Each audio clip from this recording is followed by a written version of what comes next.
दिल्ली में हो रही सीसीएस की बड़ी बैठक अब खत्म हो गई है। प्रधानमंत्री आवास पर सीसीएस की मीटिंग हुई। प्रधानमंत्री मोदी की अध्यक्षता में इस बैठक को रखा गया था। गृह मंत्री और रक्षा मंत्री बैठक का हिस्सा रहे हैं।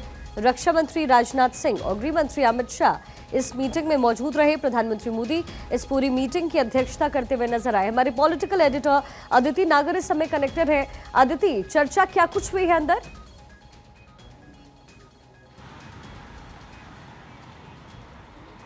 देखिए, शायद उसका इंतजार करना पड़ेगा कि चर्चा क्या कुछ हुई है। अभी अभी बैठक खत्म हुई है। मैं दिखाऊं, मेरे सामने से गाड़ियां जो है प्रधानमंत्री आवास से निकल रही हैं। 5:30 बजे सीसीएस की बैठक शुरू हुई थी। लगभग 45 मिनट से ज़्यादा वो बैठक चली और उसके बाद कैबिनेट की बैठक चली। तो लगभग दोनों को मिला के देखें तो 1.5 घंटे से ज़्यादा दोनों बैठकें चली हैं। अब आपको बता दें, 8 बजे नेशनल मीडिया सेंटर में प्रेस ब्रीफिंग है। अक्सर कैबिनेट की बैठक होती है तो प्रेस ब्रीफिंग होती है, उसमें बड़े फैसले जो लिए जाते हैं उनको ब्रीफ किया जाता है, बताया जाता है। लेकिन यहाँ पर क्योंकि सीसीएस की बैठक है तो देखना होगा कि आज कौन ब्रीफिंग लेता है। अक्सर आपने देखा कि अश्विनी वैष्णव ब्रीफिंग करते हैं, सारी जानकारी मुहैया कराते हैं। लेकिन आज क्योंकि सिक्योरिटी काउंसिल की बैठक हुई है, कैबिनेट ऑन सिक्योरिटी, तो उसमें जो बड़े फैसले, मैं एक बार फिर याद दिला दूं, क्योंकि जब हम सीसीएस का इतनी चर्चा क्यों कर रहे हैं, बॉम्ब ब्लास्ट के बाद पहली बार जब कैबिनेट की बैठक है और उसमें सीसीएस है, तो ये चर्चा हुई कि भारत का स्टैंड क्या होगा। प्रधानमंत्री साफ कर चुके हैं कि जो षड्यंत्रकारी हैं उनको बख्शा नहीं जाएगा। तो उसमें क्या एक्शन होगा? तो पहला एक्शन ये तय किया गया था कि जो भारत में चल रहे जितने भी रैकेट हैं, वाइट कॉलर रैकेट, प्रोफेशनल्स या प्रोफेसर्स, डॉक्टर्स, इन सबको कैसे जो इस पूरे नेक्सस को तोड़ना है, जिसके लिए कड़ी से कड़ी लोगों को जोड़ना होगा और ख़ास तौर पे वो लैपटॉप जो है वो बड़ा काम आएगा।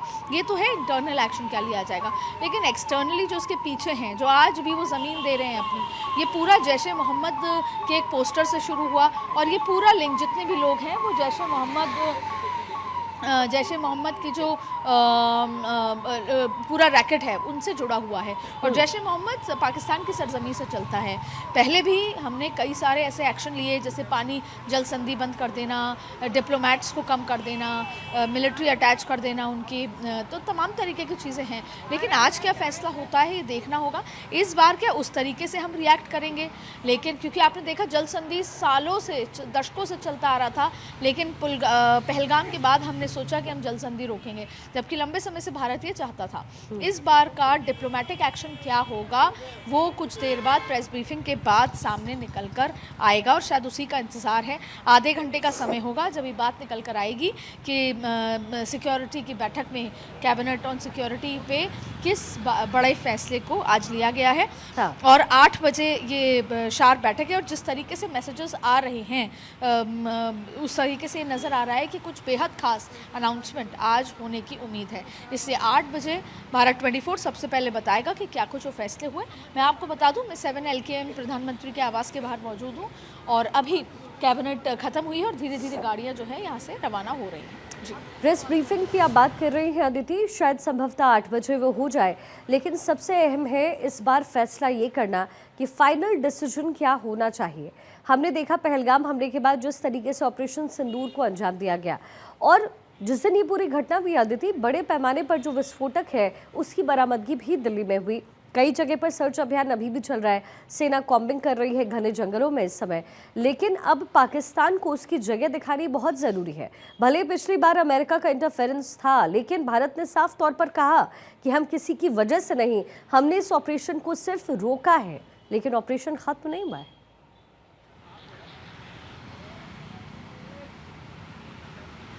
देखिए, पहले भी कहा था कि ऑपरेशन खत्म नहीं हुआ। जैश ए मोहम्मद को इस बार बहुत बड़ा झटका भारत ने दिया था। उसका जो ढांचा था, पूरा रीढ़ की हड्डी थी, पूरा जहाँ जिन मदरसों में उसका परिवार रहता था या वो आतंकवादी फैसले लिए जाते थे, जहाँ ऐसी 9 आतंकी ठिकानों को जहाँ पर बॉम्बिंग की, उसमें से 3 से 4 बड़े आतंकी ठिकाने, और ना सिर्फ आतंकी ठिकाने, जहाँ से उनका पूरा वो रैकेट चला करता था, जहाँ पे लॉन्चिंग पैड्स हुआ करते थे, और वो तमाम चीज़ों को ध्वस्त कर दिया था। और ये रिएक्शन आना ही था जैश ए मोहम्मद की तरफ से ज़ाहिर तौर पे। लेकिन लेकिन आप ये देखिए अप्रोच एक अलग है। एक है कि आप बॉर्डर पार लोगों को भेजते हैं और AK-57, AK-47 जिस तरीके के भी हथियार होते हैं, बॉम्ब्स होते हैं, आप आकर कभी गाड़ी में आर्मी को अटैक करके जाते हैं, कभी सिविलियंस को अटैक करके जाते हैं, कभी किसी मिलिट्री बेस को अटैक करते हैं, जो हमने देखा पिछले दिनों क्या हुआ। लेकिन इस बार आप देखिए दो बड़ी चीज़ें हैं। एक महिलाओं का इसमें इन्वॉल्वमेंट, महिला ब्रिगेड तैयार करना जिहाद के नाम पर, और वो भी कोई आम महिला नहीं, डॉक्टर महिला। और दूसरा उन लोगों को तैयार करना जिनकी उम्र भी मतलब मध्य में है, ऐसा नहीं है कि बहुत युवा हैं। और दूसरी बड़ी बात है कि वाइट कॉलर्ड लोग, पढ़े लिखे लोग, लिटरेसी वाले लोग, यानी कि जैश ए मोहम्मद ने जैसे ही खुद वो तबाह होने के बाद भी जो उनका मकसद है, भारत विरोधी जो ताकतें हैं, कि किस तरीके से हम plan A, plan B, plan C से काम करें। प्लान ए आपने देखा कि वही सारा मॉड्यूल जो आप फिदाइन बन के आपने आर्मी की गाड़ी में जो पुलगाम में किया, जो अलग अलग तरीके से फिर हमने बालाकोट पे रिएक्ट किया 2016, 2019, 2 फरवरी, ये सब तो ठीक है। लेकिन अब आप देखिए कि यहाँ पर उन लोगों से संपर्क करना, या कश्मीर से पढ़े लिखे जो MBBS सरकारी, श्रीनगर के सरकारी कॉलेज से MBBS करके वो तीनों लोग यहाँ पर थे। और देखिए जब हम फरीदाबाद भी गए थे, जहाँ पर वो यूनिवर्सिटी है, जहाँ पर वो मेडिकल कॉलेज है, वहाँ की यूनिवर्सिटी के प्रबंधन ने भी कुछ नहीं बोला था। 3-4 घंटे तक, 8 घंटे तक रेड चली थी वहाँ पर, उसके बाद भी प्रबंधन ने मीडिया को अंदर नहीं आने दिया। यानी कहीं ना कहीं वो पूरा रैकेट चल रहा है। तो सबसे बड़ी ज़रूरत ये है कि और कुछ क्या फ़ैसले हो रहे हैं और कुछ क्या सोचा जा रहा है वो ना हो, इससे पहले वो रैकेट को तोड़ना होगा। लेकिन सबसे इम्पॉर्टेंट बात यह है कि अब प्रोफेशनल्स जुड़ गए हैं। अब बार बार मैं ये बात कहूँगी कि अभी कोई कहीं यूनिवर्सिटी में पढ़ने जाता है और कोई किसी भी XYZ, जैसे ये कहा गया कि उमर नाम का कोई व्यक्ति अगर पढ़ाएगा या इरफान नाम का कोई व्यक्ति प्रोफेसर होगा तो आप उससे पढ़ाई की बात करेंगे। लेकिन क्या पता वो कब किसको जैसे बोलते हैं ब्रेन वॉश करके अपने साथ ले, क्या प्लानिंग करे, किसके घर में, किसकी गाड़ी में क्या छुपा होगा। तो ये एक सरकार के लिए चिंताजनक बात है, एक सोसाइटी के लिहाज से, कि किस तरीके की। तो सबसे पहले इस रैकेट की रीढ़ की हड्डी को तोड़ना होगा। लेकिन ये बात साफ है कि जैश ए मोहम्मद का ये पूरा प्लान है, क्योंकि जैश ए मोहम्मद का जो पोस्टर्स मिले उसी से कनेक्ट होके डॉक्टर्स तक पहुँचे।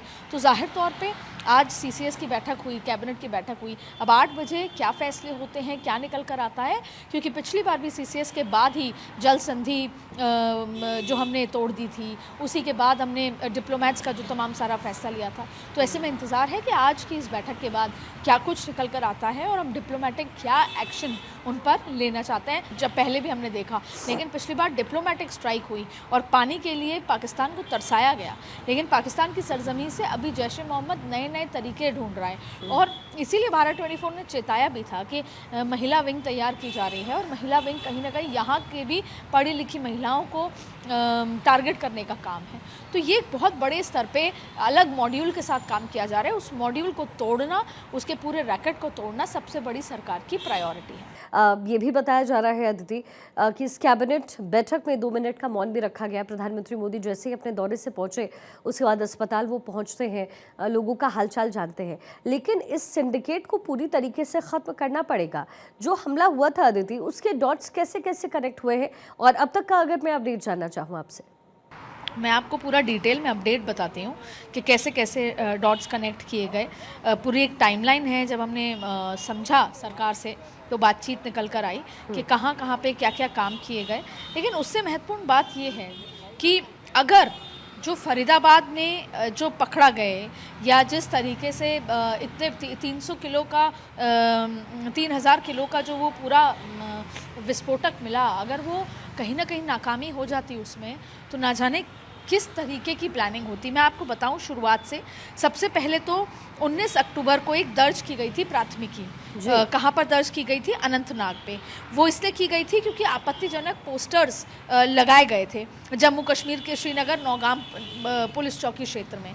जब वो लगे थे उसी से कनेक्शन शुरू हुआ, जो आप कह रही हैं कि कनेक्शन। मैं आपको बताऊं कि इसी प्रकरण में एक मौलवी जो है इरफान अहमद वाघे, उनको पकड़ा गया शोपिया से, ज़मीर अहमद को वाकुरा से पकड़ा गया और गांदरबल से 20 और 27 अक्टूबर के बीच में ये गतिविधियां हुई। और जैसे ही इस बीच में जब उनकी गिरफ्तारी हुई और जैसे डॉट्स कनेक्ट किए गए तो डॉट्स आते हैं यहाँ पर, जो दिल्ली में डॉक्टर्स हैं वहाँ तक आते हैं। यानी कि वो जो जैश ए मोहम्मद का श्रीनगर के नौगाम इलाके में जो पोस्टर आपत्तिजनक लगे थे, जो भारत में नहीं लगने चाहिए थे, उनके डॉट्स यहाँ पे कनेक्ट होते हैं। और 5 नवंबर को आप देखें डॉक्टर आदिल को सहारनपुर से पकड़ा जाता है उसी से कनेक्ट होते हुए। और उसके बाद 7 नवंबर को एक AK-56 बंदूक और अन्य गोला बारूद अनंतनाग अस्पताल में मिल जाते हैं। उसके बाद आप सोचिए वहाँ से जब्त किए जाते हैं। फिर आप देखिए 8 नवंबर को क्या होता है। इसी मॉड्यूल के अन्य जो सम्मिलित लोग हैं उनको सूचना मिलती है, आनन फानन भागदौड़ होती है। और जिसके उपरांत फरीदाबाद के जो अल्फला मेडिकल कॉलेज, जिसका मैं आपसे जिक्र कर रही थी कि उसके प्रबंधन ने अभी भी कुछ बड़े नहीं खुलासा किया है, अपनी तरफ से कोई स्टैंड क्लियर नहीं किया है, उस अल्फला मेडिकल कॉलेज के एक डॉक्टर मुजम्मिल नामक का व्यक्ति पकड़ा जाता है। ये मैं आपको 8 नवंबर का जिक्र कर रही हूँ। और उन्हीं सभी सुरागों के आधार पर जो गिरफ्तारियाँ की गई, जिसमें मिली बड़ी संख्या में हथियार, और वो फिर कनेक्ट होता है हरियाणा में।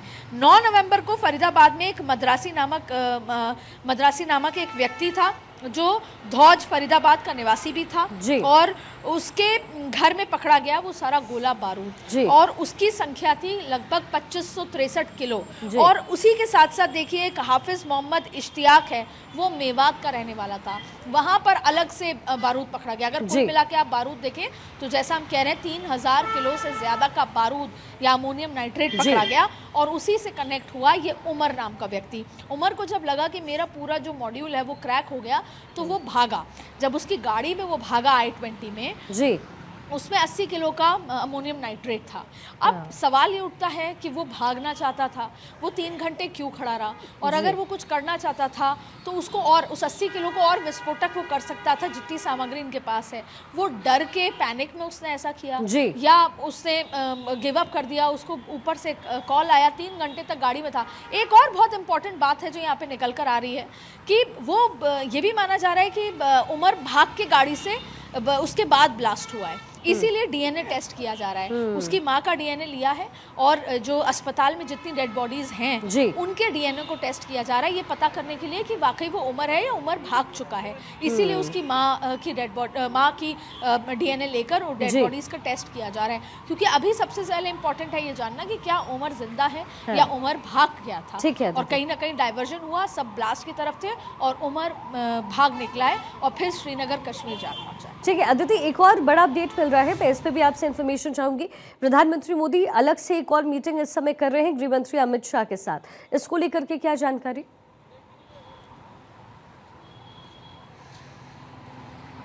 बिल्कुल, देखिए क्योंकि सारी गाड़ी निकली और हम लगातार, मैं आपसे ही बात कर रही थी, इस पीछे से मैं देख रही हूँ कि कैबिनेट के दूसरे सदस्यों की गाड़ी निकल चुकी है, लेकिन जो गृह मंत्री का काफिला है वो अभी तक नहीं निकला। अच्छा, एक इम्पॉर्टेंट बात यह है कि क्योंकि प्रधानमंत्री भूटान चले गए थे तो गृह मंत्री से जब भी बात हुई तो फ़ोन पर ही बात हुई। मैं उसका टाइमलाइन भी आपको बता दूंगी कि फ़ोन पर ही बात की गई थी, और जैसे कि ये पूरा टाइमलाइन आया था उस पर हम जिक्र कर लेंगे। लेकिन 9 बजे जैसे गृह मंत्री ने बाइट दी थी उस दिन, जैसे 6:55 पर ब्लास्ट होता है, 7:15 बजे गृह मंत्री को पता चलता है, वो दिल्ली कमिश्नर से फ़ोन पे बात करते हैं 7:15, 9 बजे वो बाइट देते हैं और उसी समय प्रधानमंत्री से उनकी बात होती है। प्रधानमंत्री से लगातार वो संपर्क में थे, रात भर प्रधानमंत्री अधिकारियों से बात करते हैं, लेकिन सुबह जल्दी वो भूटान चले जाते हैं। तो यानी भूटान उस ब्लास्ट के बाद गृह मंत्री और प्रधानमंत्री की फिजिकल मुलाकात नहीं हुई थी, इसीलिए आज इस बैठक में हुई। क्योंकि प्रधानमंत्री जैसे ही भूटान से आए वो सीधे LNJP अस्पताल चले गए, और उसके बाद फिर ये CCS की और कैबिनेट की बैठक शुरू हो गई। तो अब सब लोग जा चुके हैं, 8 बजे की PC है, लेकिन इस बीच में अमित शाह और प्रधानमंत्री नरेंद्र मोदी की 7 LKM यानी प्रधानमंत्री आवास पे अभी बैठक चल रही है। और ये भी सूत्र की बात है कि अभी प्रधानमंत्री की NSA से भी मुलाकात होगी, और अभी और कुछ मुलाकातें यहाँ पर की जा सकती हैं। रात भर अभी एक्शन चल सकता है, मुलाकातों का दौर चल सकता है, कुछ बड़ा सरकार प्लान कर सकती है। बिल्कुल, कुछ बड़ा प्लान हो रहा है। CCS की बैठक हुई है, केंद्रीय कैबिनेट की बैठक हुई है, और अभी अलग से प्रधानमंत्री मोदी और गृह मंत्री अमित शाह के बीच में मीटिंग हो रही है। अदिति, बहुत शुक्रिया पूरे विश्लेषण के लिए, लगातार नजर बनाकर रखिए।